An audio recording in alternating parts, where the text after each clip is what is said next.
beberapa versi mengenai kemasukan Islam Umar. Dengan mudah kami menyimpulkan bahawa pelbagai kontradiksi perasaan bercanggah di antara satu dengan yang lain tentang dirinya. Di satu pihak mengatakan bahawa Umar amat menghargai tradisi kaumnya dan mengamal tabiat bertemasya dengan minum arak. Sebaliknya, ni satu pihak lagi, dia memandang tinggi stamina orang Islam yang berkukuh dengan kepercayaan mereka. Macam ni tuan-tuan. Pengarang kita Syekh Safiur Rahman kata, kami kaji sejarah Sayyidina Umar ni, kehidupan dia. Di awal-awal Umar nak masuk Islam ni, dengan ketegasan dia, garang dia, ganas dia, ada lagi riwayat lain yang bagi tahu bahawa Umar ini juga kadang-kala dia melihat Islam dengan satu pandangan lain, iaitu dengan satu pandangan hormat. Ada riwayat yang begitu. Sayyidina Umar ni dia macam terpegun juga dengan Islam di satu sudut yang lain. Maka ada dua sudut. Sebab tu kita tak heran, saat lagi kita akan tengok macam mana Sayyidina Umar dia boleh terus terima Islam. Tuan-tuan, rupanya dia punya background Sayyidina Umar ni, dia bukan semata-mata membenci Islam 24 jam dia perang dengan Nabi dah. Ada setengah-setengah keadaan Sayyidina Umar menceritakan kepada kawan-kawan dia yang lain tentang daya tarikan dia ataupun kekaguman Umar dengan Islam. Kemudian dah kita tengok perenggan yang seterusnya bawah tu. Cerita Sayyidina Umar masuk Islam. Sebelum kita tengok perenggan seterusnya, saya nak tarik satu kenyataan yang saya pernah sebut di sinilah, kuliah di sini. Saya tak tahu kuliah nombor berapa, nombor 2 atau nombor 3, iaitu tentang kisah Sayyidina Umar membunuh anak perempuan. Kisah Sayyidina Umar membunuh anak perempuan. Saya dah tengok beberapa tulisan dan sebagainya tentang kisah tersebut. Ternyata bahawa kisah tu ada yang di kalangan ulama yang mengatakan ianya palsu, dan ada yang di kalangan ulama yang mengatakan bahawa kisah itu sanad dia sangat-sangat lemah. Maksudnya satu cerita yang direka terhadap Sayyidina Umar. Maka malam ni saya tarik baliklah kenyataan tersebut, dan saya mengaku saya salah lah dari sudut pandangan tu. Dan benda tu tidak disebutkan dalam kitab ni. Kitab ni tak tulis cerita tu. Apa tak tuan-tuan? Jadi antara prinsip pengarang kitab ni, dia tak masuk cerita yang syadidud da'af, yang sangat lemah, cerita yang mungkar, cerita yang diada-adakan. Dan saya buat masuk kat tuan-tuan cerita tu, saya ambil daripada satu kitab sirah Imam Khatib ke surat ke. Pengarang dia dua profesor daripada Universiti Malaya, kan. Saya ambil daripada situlah. Ternyata pendapat tu sangat-sangat lemah lah. Jadi yang tu kita tak perlu jadikan pegangan kita.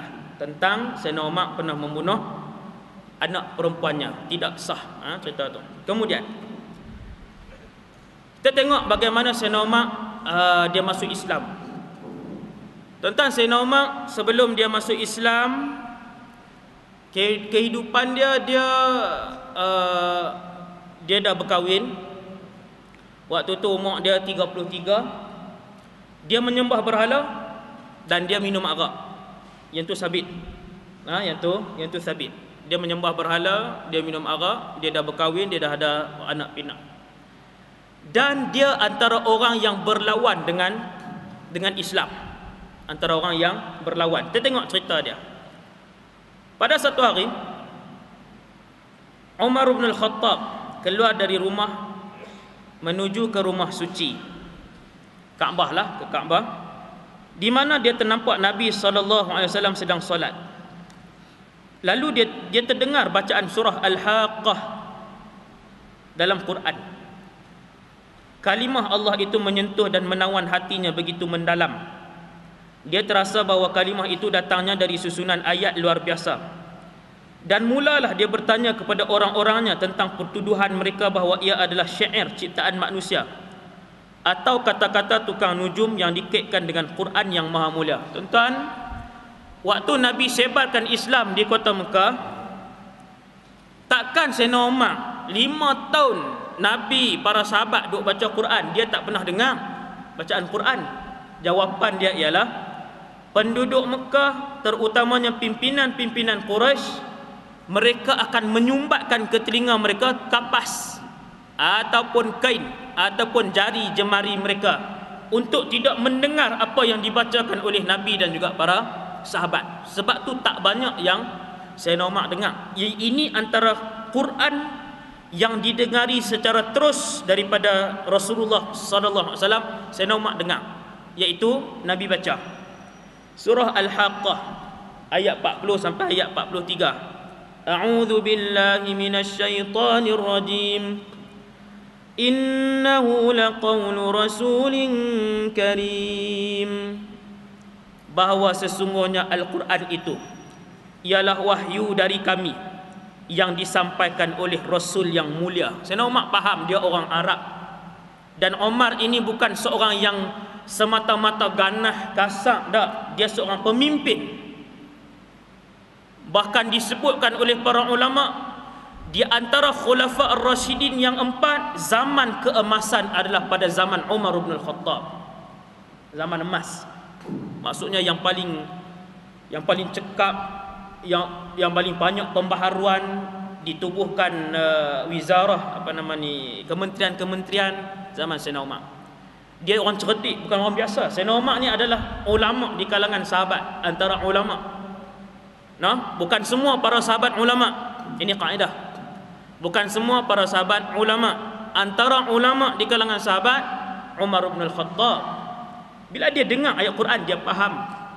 Sekali dengar, Nabi baca, "Wa ma huwa biqauli sya'ir qalilan ma tu'minun." Dan bukanlah Al-Quran perkataan seorang penyair sebagaimana yang kamu dakwa, tetapi sayang amat sedikit di kalangan kamu yang beriman.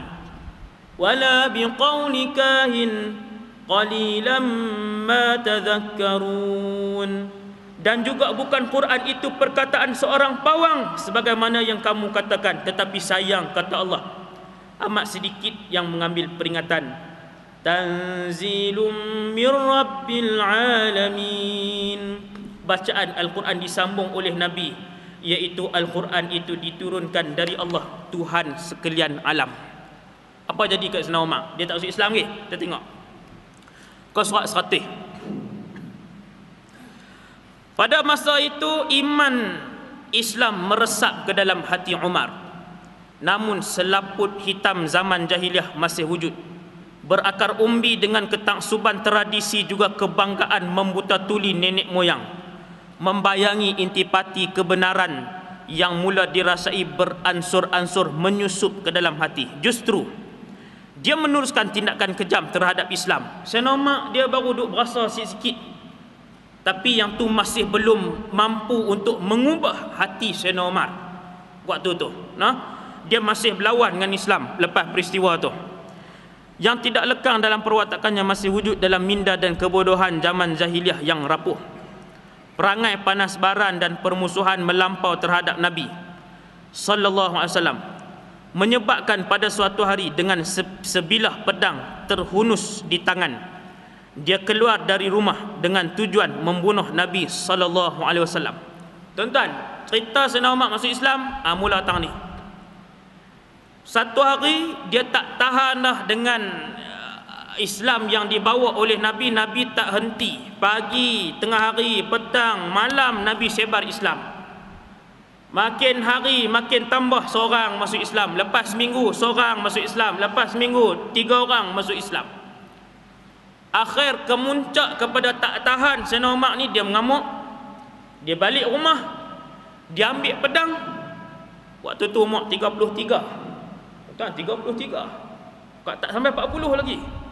Maksudnya kira remaja lagi. Remaja ke 33? Kira pemuda lah, remaja pula dah. Remaja, saya remaja lah, kan?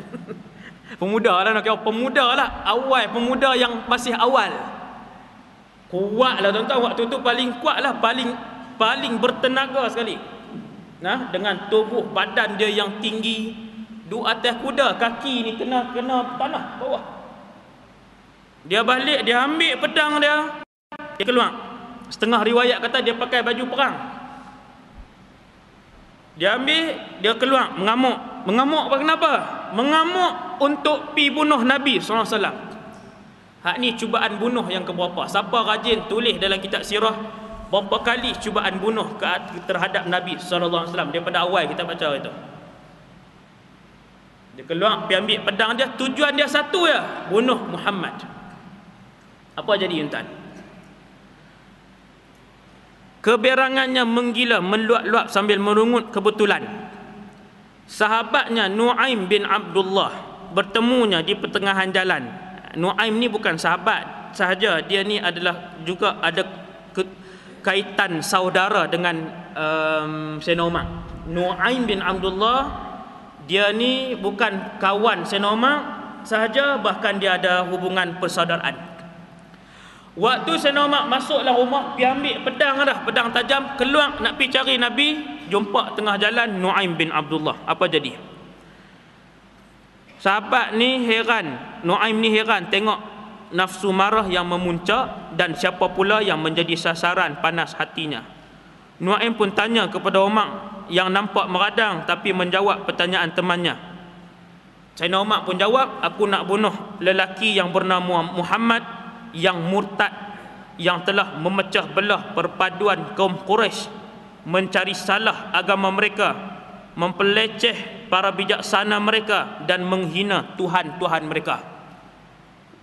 Ketika itu Nu'aim bin Abdullah telah pun masuk Islam. Dia dah Islam dah. Nu'aim ni tuan-tuan, dia dah Islam. Bila dia dengar, dia tanya Sayyidina Umar, hang nak pergi mana ni? Nampak mengamuk sakar ni dengan pedang duk libas ni. Dia pun jawab, aku nak bunuh Muhammad. Orang jahat ni, aku nak bunuh Muhammad. Dia pecah belah keluarga, dia hina Tuhan kita, dia peleceh tok nenek moyang kita. Aku nak pergi bunuh dia Allah ni juga. Apa jawab Nu'aim bin Abdullah? Maka kata Nu'aim, wahai Umar,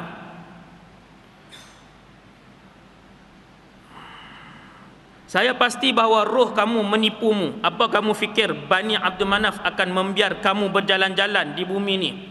Kalau kamu membunuh Muhammad sallallahu alaihi wasallam, mengapa tidak kamu memperbetulkan keluargamu dahulu? Tu dia. Keluarga Sayyidina Umar pula dah. Nu'aim kata, dia kata, wahai Umar, yang hang nak pergi bunuh Muhammad siapa? Kalau hang bunuh dia pun, keluarga dia takkan nak bagi hang berjalan elok je di kota Mekah ni. Itu satu. Yang keduanya, tengok saudara mara kamu dulu sebelum pergi tengok Muhammad. Maksudnya Nu'aim ni dia pecah satu rahsia Nu'aim bin Abdullah ni, iaitu ada adik-beradik Sayyidina Umar yang masuk Islam. Kan? Kemudian Sayyidina Umar kata, yang mana satu kamu masukkan? Marahlah. Jawab Nu'aim bin Abdullah, ipar kamu dan saudara perempuan kamu sudah pun murtad dan meninggalkan agama kamu. Dia jawab, Nu'aim ni kata, adik ipar hang dengan adik kamu, dua-dua orang dah masuk Islam dah. Nak pergi bunuh Muhammad apa? Tengok keluarga kamu dulu. Kenapa Nu'aim bin Abdullah jawab begitu? Dua jawapan, dua alasan. Yang pertama, untuk selamatkan Nabi sallallahu alaihi wasallam. Tuan, dia nak bagi jawapan apa lagi tuan? Sayyidina Umar duduk dalam kota Mekah. Kota Mekah ni macam ni lah, bukannya besar. Mana ada kawasan penempatan tu semua duduk dekat-dekat dengan Kaabah. Kira kalau Sayyidina Umar dia pusing cari tu dalam masa sebelum petang tu boleh jumpa Nabi. Nu'aim nak bagi jawapan apa? Sayyidina Umar dah ada pedang di tangan, dalam keadaan mengamuk, nak cari Nabi, nak benam pedang ke tubuh Nabi. Maka mai kat dia satu idea. Oh, adik Sayyidina Umar dengan adik ipar dua-dua dah masuk Islam. Dia kata, hang pergi tengok mereka, adik-beradik hang. Ni nak selamatkan Rasulullah. Satu. Yang kedua, kenapa Nu'aim bagi jawapan macam tu? Kerana kalau yang diberitahu masuk Islam tu adik dia, mungkin dia tidak mengasari adiknya. Nampak tuan? No? Kalau Rasulullah orang luar, ni adik sendiri tuan, adik kandung. Adik kandung Umar masuk Islam lebih awal daripada Sayyidina Umar. Jadi kita tengok. Kemudian Bila Nuaim berkata macam tu, kawan ni pun lagi marah, kan? Lagi marah. Tak jadi cari Rasulullah, sungguh mengena no. Apa nama ni, idea Nuaim tadi mengena. Dia tak jadi cari Nabi, dia tuju pergi rumah adik dia, taman sebelah. Contohlah kan. Lagi dia marah kan. Dia pun kona kereta pergi ikut nulah, pergi rumah adik dia. Mendengar demikian, Omar menuju ke rumah saudara perempuannya. Dia pun pergi. Sampai apabila menghampiri rumah itu, dia terdengar suara Khabbab bin Arat. Cara baca dia tuan, no? Khabbab, huruf kha betul dah dia eja tu. Khabbab bin Arat sedang membaca Quran surah Taha bersama isterinya. Tuan-tuan garis perkataan Quran, tuan-tuan tulis sahifah, sedang membaca sahifah surah Taha. Quran ni takut tuan-tuan faham Quran seketui. Zaman Nabi tak ada, Quran belum dihimpunkan jadi sebuah. Sebab dua, no? Tak payah bincanglah tu bab ulum Quran. Waktu tu Quran belum dibukukan. Zaman Rasulullah sampai Nabi wafat, Quran belum dibukukan. 5 keping duk rumah sahabat ni, 10 keping duk rumah sahabat ni, 100 keping duk rumah sahabat ni. Dia macam tu. Dia berpisah-pisah dan ada sahabat yang menghafal semuanya. Sampai Nabi wafat umur 63 baru Quran selesai. Turun daripada langit selama 23 tahun. Quran turun sikit. Barulah lepas tu zaman Sayyidina Uthman, Quran dibukukan, dihimpun jadi sebuah. Jadi yang adik Sayyidina Umar baca tu Quran seketui ke? Tak, lembaran. Dia panggil sahifah, lembaran. Sama ada atas kulit ataupun atas batu dan sebagainya. Kan? Wallahu alam atas apa yang adik Sayyidina Umar guna. Bila Umar pergi rumah adik dia, sebelum sampai dia dengar dah. Taha ma anzalna 'alaikal Qur'ana litashqa. Siapa baca? Khabbab ibn Arat. Khabbab ni dia ada cerita yang sangat menarik tentang dia. Nantilah bila-bila ada masa dalam ni pun kan. Antara orang yang awal masuk Islam. Awal dia masuk Islam, antara yang paling awal. Sehingga kan dia mengajak orang lain untuk baca Quran, sahabat-sahabat lain. Satu nama yang besar dalam dunia para sahabat, Khabbab bin Arat, seorang tokoh di kalangan sahabat. Dia duk ajak untuk guru Quran waktu tu. Hebatlah. Dia ajak 2 orang di depan dia. Seorang nama Fatimah bintul Khattab, adik Sayyidina Umar. Seorang lagi nama Sa'id bin Zaid, adik ipar Sayyidina Umar, salah seorang yang dijamin syurga oleh Nabi SAW. Hebat tuan-tuan. Sa'id bin Zaid ni cerita dia sejam. Cerita pasal tokoh dia tu. Awal dia masuk Islam sehingga dijamin syurga oleh Nabi. Hebatlah maksudnya. Kemudian Khabbab pun duk baca. Lepas dengar Sayyidina Umar mai, mendengar jejak kaki, lalu segera dia berhenti dan bersembunyi ke dalam kamar kecil. Menyorok tu tak ada kata apa. Tuan-tuan, orang punya takut kat Sayyidina Umar ni. Dengar kata mai, naik tangga tu bunyi tapak kaki dia, adik dia kata, "Umar." Orang lain berjalan macam lain, ni dia berjalan ni kan, dia hinggut habis tiang, maksudnya lebih kurang macam tu lah. Adik dia tahu Umar. Sebut Umar kali-kali, Khabbab tak ada dah, duduk dalam mari. Dalam riwayat lain kata masuk dalam bilik. Ada riwayat kata masuk dalam mari, ada riwayat kata masuk dalam bilik lebih kecil dalam rumah tu. Hilang Khabbab. Sayyidina Umar tuan-tuan, dia bukan cakap dah, dia masuk-masuk zam. Kalau pedang di tangan dia, kalau dia duduk tepi Nabi, dia minta izin. Ya Rasulullah, izinkan saya penggal kepalanya. Beradak sikitlah. Bunyi itu beradak tapi penggal kepalanya. Sayyidina Umar, dia tak tunggu dah. Bila adik Sayyidina Umar kata, "Umar," Khabbab menyorok. Dia masuk. Disembunyikan Quran. Tetapi Umar sudah pun mendengar suara tadi. Masuk-masuk dia tanya, "Aku dengar apa tak Sa'ad?" Ma hadhil haymanah. Dia kata, "Suara apakah aku dengar sebentar tadi?" Umar menengking marah. Dia cakap, "Aku dengar apa tak Sa'ad?" Dua-dua orang jawab tak ada apa. Sa'id bin Zaid, Fatimah bintul Khattab jawab tak ada apa. Sayyidina Umar kata, "Bohong. Dia lagi marah. Aku dah tahu hampa ada orang murtad. Dia kata kat adik dia dengan ni murtad. Kemudian dia terus pergi kat adik ipar dia. Nampak tuan? Dia tak cakap banyak dah. Dia terus pergi kat adik ipar dia, lalu memukulnya dengan ganas. Ni Sayyidina Umar. Dia intro sikit dia. Dia tak ada kan, lu jaga kawasan gua ke, tak ada kan, duk sembang lama-lama, tak ada kan. Dia bagi mukadimah sikit, dia terus pergi kat adik ipar dia. Nampak? Dia pergi kat adik ipar dia. Sedangkan adik ipar tu sepupu dia juga. Sepupu Sayyidina Umar. Kahwin sepupu lah ni. Sa'id bin Zaid tu sepupu dengan Fatimah bintul Khattab dan sepupu dengan Umar. Dia kata aku dapat tahu hampa ada orang murtad. Dia terus pergi kat Sa'id, dia pukul Sa'id. Fatimah bintul Khattab menerpa untuk menyelamatkan suaminya. Dalam duk tengah bergelut, Sayyidina Umar jatuh ke atas Fatimah, lantas terhentak ke kepala kepala adik perempuannya. Dalam riwayat lain bagi tahu bila Fatimah nak main, Sayyidina Umar dia kalih, dia tampang adik dia. Dia tampang adik dia perempuan tadi ni jatuh berdarah muka habis. Fatimah bintul Khattab. Kedua suami isteri tidak tertahan lagi sambil berteriak sekuat hati, "Ya, kami Islam." Dia berani habis dah kena dah sekali. "Ya, kami Islam.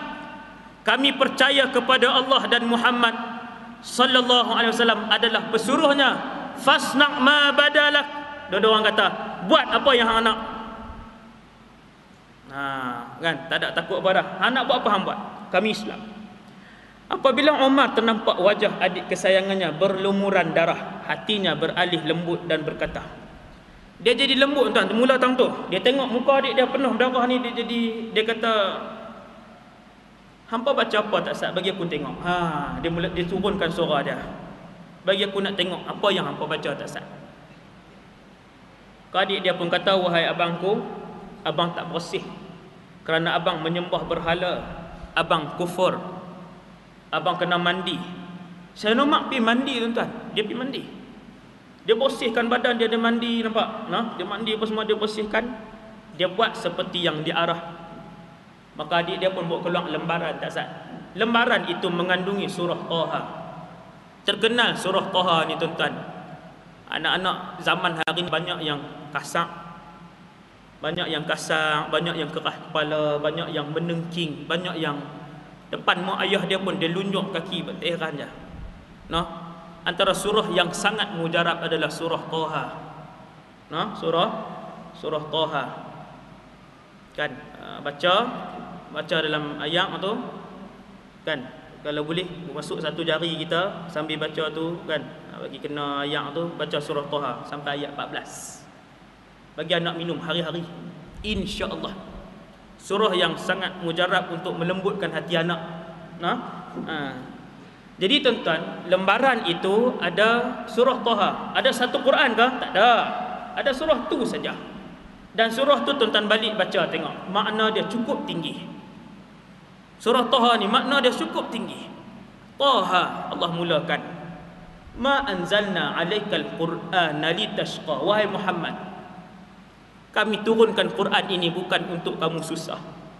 Sayyidina Umar ambil, dia baca, dia duduk tengok, dia baca. Sampailah ayat apa tuan-tuan? Innani ana Allahu la ilaha illa ana fa'budni wa aqimis salata li dzikri. Sayyidina Umar baca tentu je, sesungguhnya akulah Allah. Ayat tu. Tiada Tuhan melainkan aku, oleh itu sembahlah akan daku dan dirikanlah salat untuk mengingatiku. Hati dia terus lembut. Dia pun baca, dia terpesona dengan ayat tadi. Dia kata, ma ahsana hadzal kalama wa akramah. Betapa elok dan mulianya ayat ini. Bila dia puji ayat Quran itu, Khabbab pun keluar daripada bilik tak sat. Khabbab hak menyorok tak sat ni. Saya nak Khabbab bukan sahabat ni, bukan dia takut sangat, tapi untuk maslahah orang yang pakar Quran tak ramai. Kan? Kalau kena bunuh waktu tu rugi. Tak ramai. Khabbab pun menyorok. dia pun keluar. Bila Sayyidina Umar puji Quran, dia pun keluar. Dia kata, wahai Umar, aku pernah mendengar Rasulullah sallallahu alaihi wasallam berdoa, ya Allah, kau mulia, kau kuatkanlah Islam ini dengan Islamnya salah seorang daripada dua orang. Nabi sebut nama kamu dan Nabi sebut nama Abu Jahal. Maka aku harap doa itu terkena kepada kamu, wahai Umar. Dan sanad dia sangat lemahlah hadis tadi. Kemudian apa jadi tuan? Sayyidina Umar pun tanya, di mana Rasulullah? Di mana Muhammad? Dia kata, di mana Muhammad? Yang tu detik dia berubah tuan. Sekali je Allah nak bagi hidayah, sekali je. Nah, dia pun tanya. Kemudian khabar bagi tahu ada di kaki Bukit Safa rumah sekian sekian. Kita orang kawasan tu, orang kampung tu sebut, kita tahulah tang mana pun. Nah, maka bila dia bagi tahu, Sayyidina Umar pun pi pedang tak tinggal. Pi pedang duk bawa di tangan lagi. Tapi pi tu nak masuk Islam. Bila sampai di rumah tu, apa jadi tuan-tuan? Bila sampai di rumah, Sayyidina Umar tahu rumah tu. Tahu sebab khabar bagi tahu rumah tu markas rahsia. Dia pun pi tepat, dia pun retuk. Sahabat-sahabat bila retuk, sahabat-sahabat pun tengok dia, sahabat yang tengok tu dia menjerit, dia kata, Umar. Hak lain semua pi ke belakang. Bila sahabat hak pi tengok tu sebut Umar, hak lain semua pi ke belakang. Sayyidina Hamzah bangun. Sayyidina Hamzah dah masuk Islam. Dia bangun. Dia berdiri di depan pintu. Dia kata, biar aku yang buka. Kalau dia mai dengan elok, kita layan dia sebagai tetamu. Kalau dia mai untuk bermusuh, pedang yang dia bawa akan membunuh dia. Hamzah seorang je berani. Tuan-tuan, Sayyidina Hamzah ponakan Nabi. Dan kita dah tengok dia pun baru masuk Islam je. Dia seorang je. Cerita tu sabit dengan sanad yang kuat. No?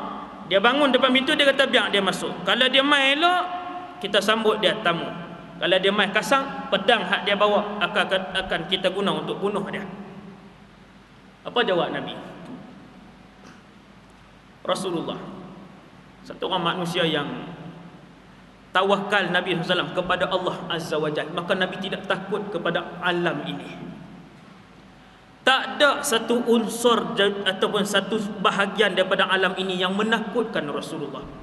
Ini Nabi ajak kita dalam sirah. Nabi kata, ke tepi wahai Hamzah. Umar ke 10 orang ke 40 orang ke, jangan tengok nanti 40 orang pernah keliling rumah Nabi, puluhan orang. Nabi kata, ke tepi wahai Hamzah, wahai bapa saudaraku Hamzah. Depa buka pintu, Sayyidina Umar pun keluar. Sayyidina Umar pun masuk. Bila Sayyidina Umar masuk, tuan-tuan, Nabi bangun. Rasulullah bangun. Nabi menghadap Sayyidina Umar, pedang di tangan tu. Nabi bangun, Nabi menghadap, Nabi duduk depan Sayyidina Umar. Nabi cekak baju dia. Dalam riwayat sebut baju ataupun kain yang dipakai oleh Umar. Bila Nabi cekak, Nabi kata, tak sampai waktu lagi kah wahai Umar untuk hang terima hidayah Allah? Sahabat perhati Nabi ni. Rasulullah dia diam lah. Tetapi adakah Nabi takut? Tidak sama sekali. Semua sahabat tahu Nabi lah yang paling berani di kalangan mereka. Kemudian Sayyidina Umar kata, wahai Muhammad, aku datang bukan untuk bermusuh, aku datang untuk memeluk agama Islam. Maka Nabi pun bertakbir, Allahu Akbar, Allahu Akbar. Bila Nabi bertakbir, satu rumah tahu maksudnya Umar masuk Islam. Tak no? Sayyidina Umar dia pun duduk depan Nabi, asyhadu an la ilaha illallah wa asyhadu annaka rasulullah. Tengok muka surat 102.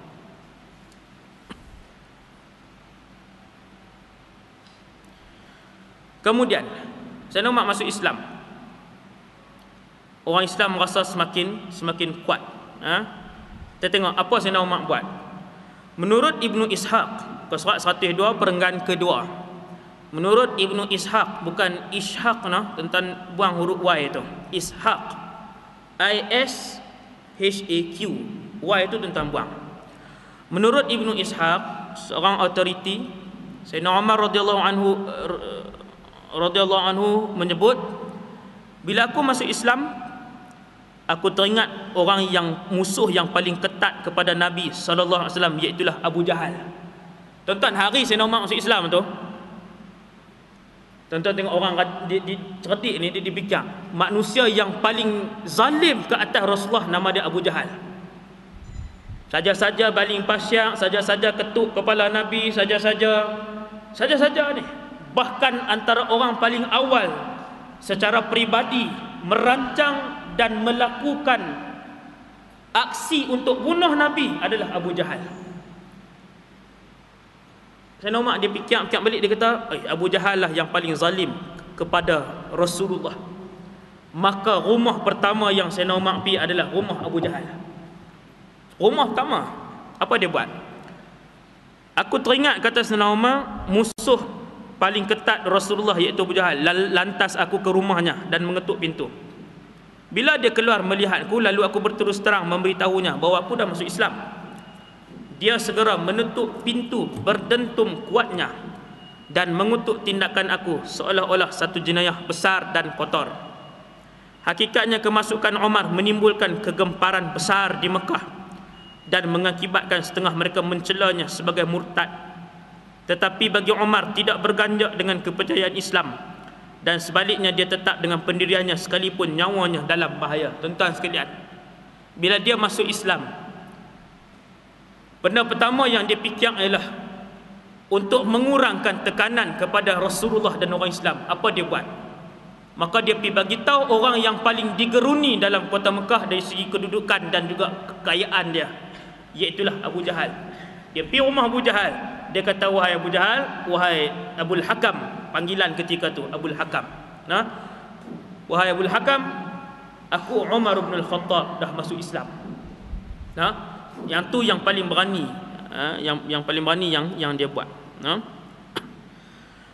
Orang Quraisy beramai-ramai bergerak menuju ke rumahnya dengan tujuan untuk membunuhnya. Tuan-tuan, Quraisy himpun orang pergi rumah Umar ramai-ramai. Ramai mereka pergi rumah Sayyidina Umar. Pergi ramai, tuan-tuan. Apa jadi? Bila mereka pergi ramai, maka datang seorang nama Al-As bin Wa'il As-Sahmi. Dia pun mai. Sayyidina Umar bagi tahu, sekarang ni Quraisy sedang himpunkan orang untuk membunuh aku. Tuan-tuan, bila figure besar masuk Islam, Umar, satu orang yang gagah, yang cerdik, ada daya kepimpinan yang tinggi masuk Islam, orang akan bunuh. Mereka himpun untuk bunuh dia. Ramai pakat pi ke rumah Sayyidina Umar. Satu tokoh Mekah nama dia As ibn Wa'il As-Sami, tokoh besar. Dia kafir. Dia pergi sembang dengan Umar. Umar kata, mereka duk nak mai bunuh aku. As kata, tak apa, aku jamin kamu.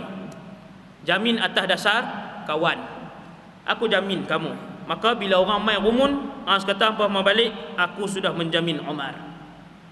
Maka Allah menyelamatkan Sayyidina Umar dengan cara mempergunakan orang-orang ni. Allah mempergunakan musuh-musuh Islam sendiri untuk mengalahkan mereka. Pak tuan, ini antaranya yang Allah tunjuk. Kemudian perenggan bawah sekali. Seperti tersebut, kemasukan Umar ke dalam Islam memberi kesan yang penting, yang signifikan bagi orang Islam.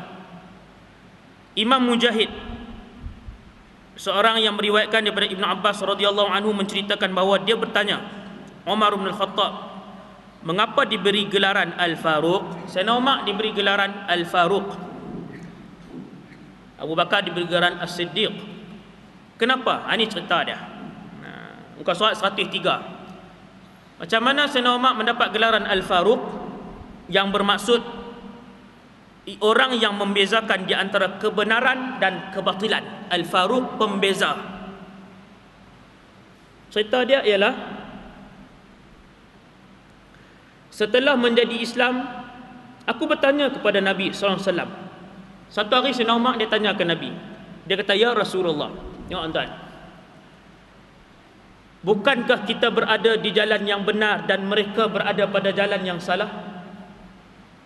Soalan Sayyidina Umar. Dia tanya Nabi, ya Rasulullah, bukankah kita berada di jalan yang benar dan mereka pada jalan yang salah? Nabi kata, aku bersumpah, jawab Nabi, dengan nama Allah yang dalam tangannya rohku berada, bahawa kamu berada di jalan benar di dunia ini dan juga di akhirat. Kemudian Umar tanya lagi, ya Rasulullah, mengapa kita mesti menjalankan dakwah kita secara rahsia? Aku bersumpah dengan nama Allah yang mengirimkan kamu dengan kebenaran, bahawa mulai sekarang kita mesti keluar dari persembunyian dan mengisytiharkan perjuangan mulia kita secara terbuka. Sayyidina Umar diajak. Dialah sahabat pertama yang ajak Nabi SAW untuk berdakwah, keluar berdakwah terang-terangan.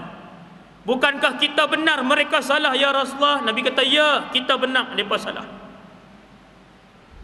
Maka Sayyidina Umar pun kata, jom kita berdakwah kepada mereka secara terang-terangan. Kami keluar dalam 2 kumpulan. Tuan-tuan tengok apa dia buat. Sayyidina Umar buat 2 kumpulan. Semua orang Islam keluar. Hak laki-laki lah, yang laki-laki semua keluar. Buat 2 kumpulan. Yang satunya diketuai Hamzah. Siapa dia nak berani kacau? Demonstrasi aman di Mekah waktu tu. Ni kan. Yang satu kumpulan keluar diketuai oleh Hamzah, dan kumpulan kedua diketuai oleh Umar bin Al-Khattab sendiri. Mereka keluar dua ni pakat baca ayat Quran, mereka keluar pusing Mekah. Tak ada siapa berani kacau 2 kumpulan yang dipimpin oleh 2 orang yang digeruni itu. Ketika peristiwa itulah Nabi SAW menggelarkan aku, kata Umar, Al-Faruq. Gelaran Al-Faruq. Kemudian habis yang tu cerita Umar masuk Islam. Kemudian tajuk bawah tu, perwakilan Quraisy berunding dengan pesuruh Allah Subhanahu Wa Taala. Yang ni saya dah pernah sebut kat tuan-tuan, dia ulang sekali lagi, saya pun tak tahu kenapa. Iaitu Quraisy hantar seorang menteri nama dia Utbah bin Rabi'ah menawarkan kepada Nabi beberapa perkara, menawarkan wanita, menawarkan takhta, menawarkan pangkat, menawarkan duit dan sebagainya. Nabi tolak kesemuanya. Utbah bin Rabi'ah, Nabi tolak pada hari itu juga. Dengan membacakan kepada menteri yang mai itu, Nabi baca kat dia surah Fussilat ayat 1 sampai 5. Dulu saya pernah sebut dah cerita ni. Menteri yang nama Utbah bin Rabi'ah keluar menyinga daripada tempat mesyuarat, nak bawa tawaran ni. Kerajaan Mekah luluskan dah sekian-sekian berapa ratus juta ni, lulus nak bagi ke Nabi. Dengan muka yang penuh keyakinan. Apabila selesai dia tawar ke Nabi, Nabi tolak pada hari yang sama, tolak ke semuanya. Nabi tolak untuk jadi Raja Mekah, Nabi tolak untuk jadi Perdana Menteri Mekah, Nabi tolak untuk dapatkan mana-mana wanita tercantik di kota Mekah, dan Nabi tolak kekayaan yang ditawarkan oleh kerajaan Mekah hari itu juga.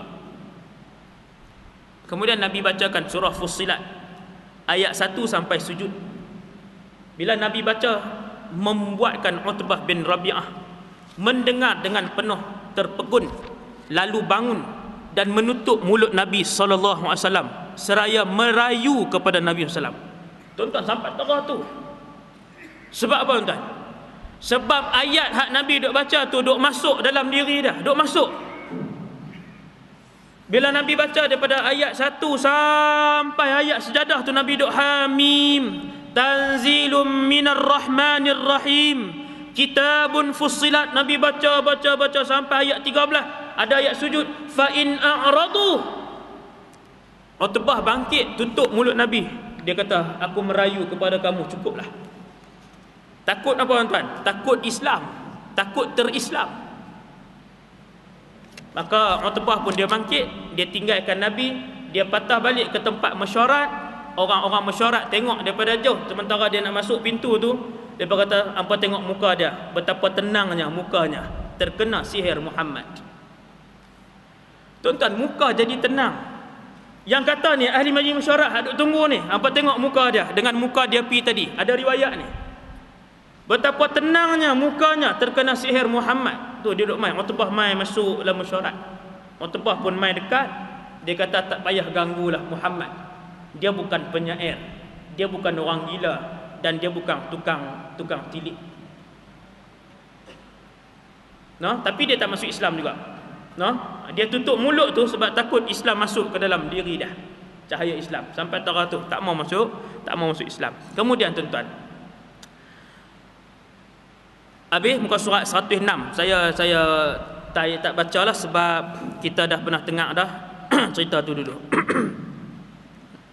Kemudian habis muka surat 106, kita tengok tajuk baru muka surat 107.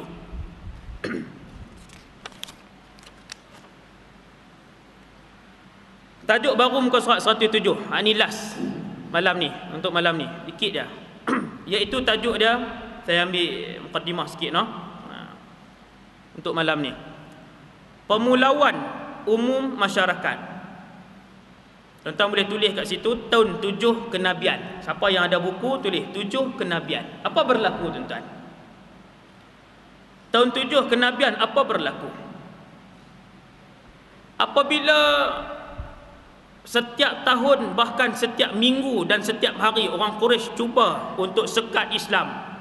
Orang yang masuk Islam makin duk tambah, walaupun tak ramai, tapi makin bertambah. Target Quraisynya ialah semua yang masuk Islam keluar balik daripada Islam. Itu target dia. Apabila sebulan masuk Islam 2-3 orang, lepas sebulan masuk Islam 4-5 orang, maka yang tu bermaksud kerajaan Quraisy gagal. Maka projek seterusnya ialah, nama dia projek pemulauan. Masyhur cerita ni, iaitu kerajaan Quraisy Mekah, mereka memulau Nabi, ahli keluarga Nabi dan semua umat Islam selama beberapa hari. Mereka memulau ahli keluarga Nabi selama 3 tahun. Tuan-tuan ingat cerita ni, no? Sebab kita nak kait nanti dengan cerita hak nak mai nanti, no? Mereka tulis satu surat perjanjian. Satu surat keluar perkeliling rasmi, satu helai daripada kerajaan Quraisy Mekah. Surat tu ada yang kata ditulis oleh Mansur bin Ikrimah, dan ada kata yang ditulis oleh Barid bin Amir bin Hashim. Ada 2 pendapat. 5 benda yang ditulis dalam surat tu. Yang ni antara komplot dan keputusan yang dibuat oleh kerajaan Mekah untuk membunuh Muhammad dan orang Islam secara perlahan-lahan. Pernah buat dah, orang dulu buat dah.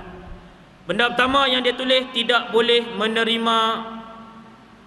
boleh berkahwin dengan keluarga Muhammad dan sahabat-sahabat Muhammad. Nombor 2, ada 5 benda tulis dalam tu. Dalam kitab ni dia tak masukkan dalam buku kita ni. Malam ni saya mukadimah aja, lepas tu nanti bulan depan apa, hari Ahad. Kan? Hari Ahad. Ahad kan ni hari Ahad, Rabu. Minggu depan. Nanti kita akan masuk cara terperinci. Nombor 1, tidak boleh berkahwin dengan orang Islam dan keluarga Muhammad. Nombor 2, Muhammad orang Islam dan saudara Muhammad tak boleh berkahwin dengan orang kita, dengan seluruh penduduk Mekah.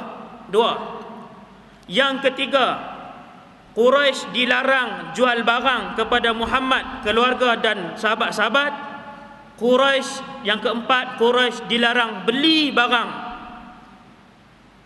daripada Muhammad, keluarga dan sahabat-sahabat Muhammad. Yang tu yang keempat. Jual pun tak boleh, beli pun tak boleh. Dan yang kelima, kita kerajaan Quraisy takkan terima lagi proses perdamaian sehinggalah mereka menyerahkan Muhammad untuk dibunuh. Bunuh tu bukan serah batu nak buat apa buat dak.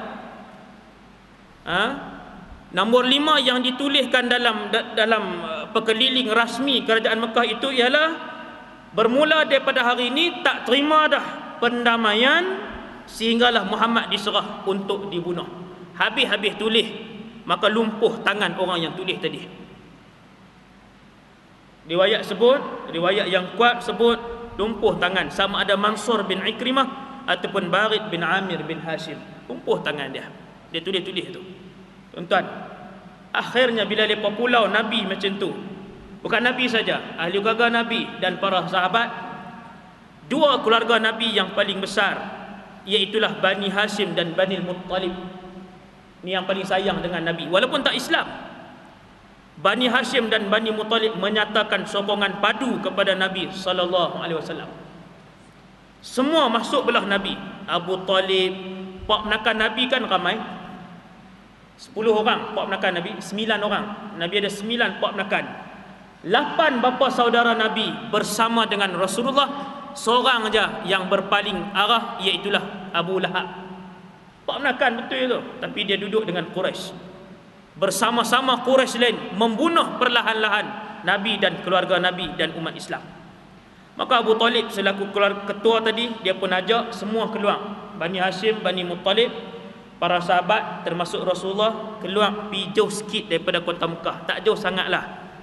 Nah, nama tempat tu hari ni Sy'ab Abi Talib. Siapa tuan-tuan pergi Mekah, tanya orang yang bawa tu kat mana perkampungan Abu Talib. Sy'ab Abi Talib.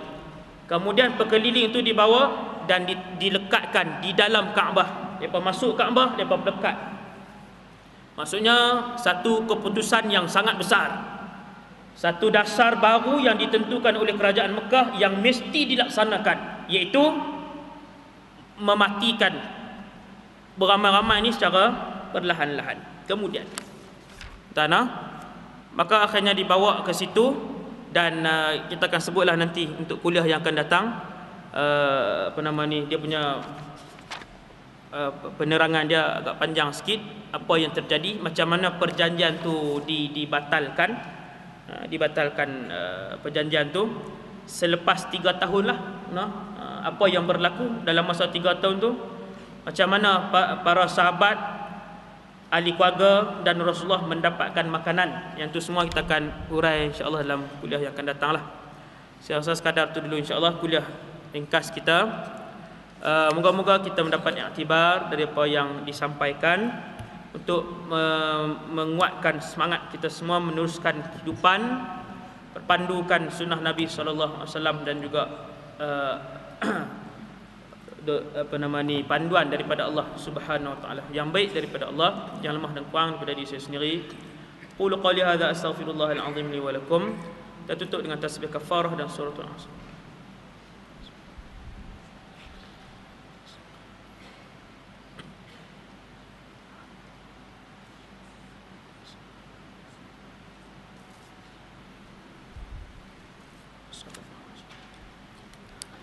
Bismillahirrahmanirrahim. Alhamdulillah wassalatu wassalam ala Rasulillah wa ala alihi wa sahbihi wa man wala. Allahumma 'allimna ma yanfa'una, ya Allah ajarkanlah kami ilmu yang bermanfaat. Wanfa'na bima 'allamtana, manfaatkanlah pada kami ilmu yang Kau kurniakan kepada kami. Wa zidna 'ilman wa 'amalan wa ikhlasan fi hayatina. Tambahkanlah kepada kami ya Allah ilmu, amal ibadah dan keikhlasan dalam kehidupan kami. Wassallallahu ala sayyidina Muhammad wa ala alihi wasallam walhamdulillahi rabbil alamin. Assalamualaikum warahmatullahi wabarakatuh.